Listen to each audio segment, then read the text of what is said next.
Hello and welcome to Question Time. I'm Omkar Goswami.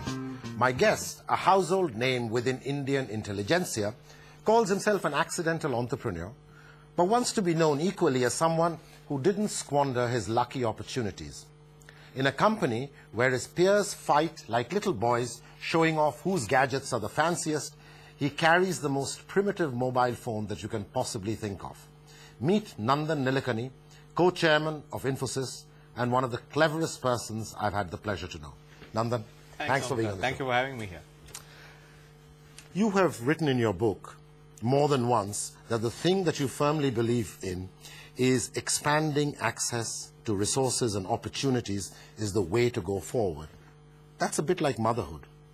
No, it's not. I think the basic failure of our reforms is that we have not articulated that in terms of access, because I think access to education gives people skills, access to roads gives them ways to go to work, access to lights let them study at night. So everything is about access. And then once you think of access as the goal, then you will start fixing things from the point of view of access. So it's not motherhood. I think it's a way of relooking at the way we think of reforms. But equally, at the same time, you have talked about societies which are open in terms of access, in terms of entitlements for people to get what they want, and societies which are politically closed in terms of access. Would you think of India as more or less more closed than open? No, I think there is a part of it which is political access, part of it that is economic access. And for whatever reason, we have given political access before we gave economic access, and that's where the disconnect is happening.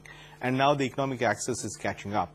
But even as the economic access catches up, I think there are a lot of forces that don't want that access to open up, and therefore we have to fight those forces and create an argument as to why we should provide access. Why do the forces not want economic access to increase, and who are these forces?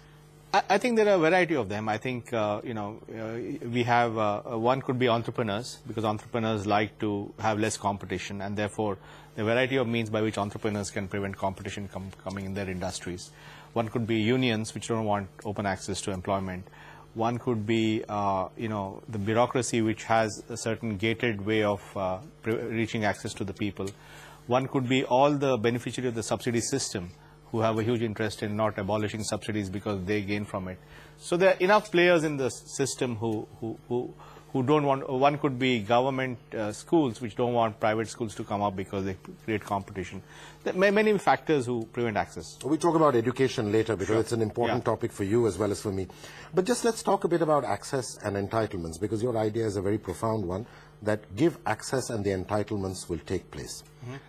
The interesting thing about India is there's a huge disconnect between your political entitlement, i.e. your right to vote a government out, irrespective of how poor you are, so long as you're old enough to vote, and your lack of economic entitlement, where you don't have the right to education, you don't have the right to housing, water, etc. Sure. No, I think the difference is the Western process of political and economic emancipation happened side by side. So it was an organic process that took 200 years. Or sometimes economic emancipation occurred earlier. The economic happened, and that created the forces to drive the political emancipation. In our case, it was the other way around, right? You had the political emancipation after independence, but not the economic one.